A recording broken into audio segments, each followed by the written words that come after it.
Assalamualaikum warahmatullahi wabarakatuh. Perkenalkan nama saya Siti Mawada Kusumaningrum dari kelas 1D Program Studi Manajemen Dakwah dengan NIM 12513200091. Pada kesempatan ini saya akan membahas mengenai komunikasi persuasif. Di dalam buku Kepemimpinan dan Komunikasi karya Omong U. Effendi, halaman 84, komunikasi persuasif terdiri dari dua kata, yakni komunikasi dan persuasif. Pengertian komunikasi telah diuraikan pada bab sebelumnya. Sedangkan istilah persuasi, persuasion, bersumber dari perkataan Latin persuasio, kata kerjanya adalah persuader, yang dalam bahasa Inggris berarti to persuade, to induce, to believe, atau dalam bahasa Indonesia berarti membujuk atau merayu. Sedangkan Jamaluddin Kalfi menambahkan pengertian dengan meyakinkan. Dalam kamus populer, kata persuasif diartikan sebagai sebuah pendekatan untuk dapat meyakinkan, membujuk dengan sebuah argumen yang menguraikan suatu masalah atau keadaan yang dibuktikan dengan data-data dan fakta, bertujuan untuk mempengaruhi agar mereka mau mengikuti atau melakukan sebagaimana yang diharapkan. Dalam Kamus Besar Bahasa Indonesia, persuasif adalah ajakan kepada seseorang dengan cara memberikan alasan dan prospek baik yang meyakinkan, bujukan halus. Persuasif bersifat membujuk secara halus supaya menjadi yakin. Dikutip dari Jurnal Studi Ilmu Komunikasi karya Astri Widyamaya, persuasif adalah sebuah proses komunikasi yang kompleks yang dilakukan oleh seorang individu atau kelompok untuk memperoleh secara sengaja atau tidak sengaja suatu respon tertentu dan individu atau kelompok lain secara verbal dan nonverbal serta dilakukan secara halus dan manusiawi sehingga komunikan bersedia melakukan sesuatu dengan senang hati.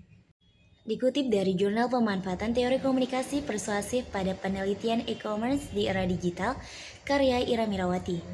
Komunikasi persuasif memiliki proses yang merupakan penggambaran alur atau tahapan pesan persuasif dikirimkan dari komunikator pesan persuader hingga diterima, diolah, dan dipahami oleh komunikan pesan persuasif persuade.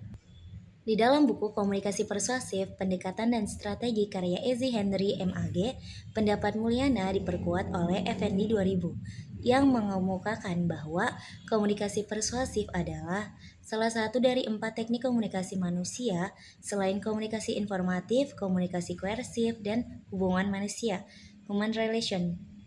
Secara mendalam, komunikasi persuasif banyak dikemukakan oleh para tokoh komunikasi yang dikutip oleh Deddy Malik.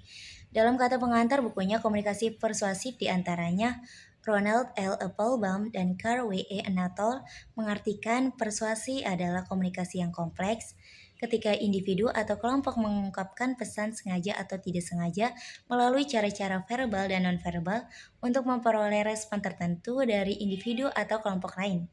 Sedangkan Bettinghaus mengartikan persuasif adalah komunikasi manusia yang dirancang untuk mempengaruhi orang lain dengan usaha mengubah keyakinan, nilai, atau sikap mereka. Di dalam buku Ilmu Komunikasi karya Dr. Andes Raudana MAG, Phil Astre juga mengartikan persuasif dalam komunikasi adalah suatu teknik mempengaruhi manusia dengan memanfaatkan atau menggunakan data dan fakta psikologis maupun sosiologis dari komunikasi yang hendak dipengaruhi. Sedangkan Nostein 1991 memberi batasan persuasif sebagai setiap usaha untuk mempengaruhi tindakan atau penilaian orang lain dengan cara berbicara atau menulis kepada mereka.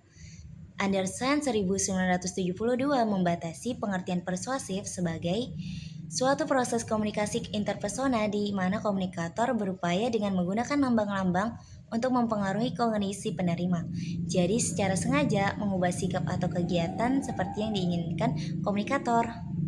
Jadi, komunikasi persuasif dapat dipahami sebagai suatu proses mempengaruhi sikap atau pendapat dan perilaku orang lain secara verbal maupun nonverbal. Proses tersebut adalah gejala atau fenomena yang menunjukkan suatu perubahan sikap atau perlakuan secara terus-menerus. Atau lebih singkatnya, komunikasi persuasif adalah proses penyampaian pesan yang bertujuan untuk mengubah, memperkuat, atau membentuk sikap, kepercayaan, atau perilaku seseorang audiens secara sukarela tanpa menggunakan paksaan. Fokus utamanya adalah meyakinkan audiens melalui argumen yang logis, daya tarik emosional, dan kredibilitas sumber. Tujuan dari komunikasi persuasif dapat dibagi menjadi beberapa tingkatan. Pertama, memperkuat sikap atau kepercayaan. Itu tuh meneguhkan kembali keyakinan yang sudah dimiliki audiens. Contohnya, kampanye untuk tetap setia pada sebuah merek.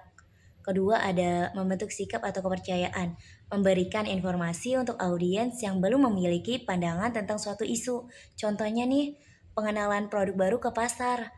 Ketiga, mengubah perilaku, mendorong audiens untuk melakukan atau menghentikan suatu tindakan.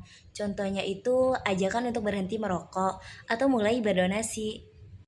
Mungkin sampai sini penjelasan mengenai komunikasi persuasif dari saya. Kurang lebihnya mohon maaf. Wabillahi taufiq wal hidayah. Wassalamualaikum warahmatullahi wabarakatuh.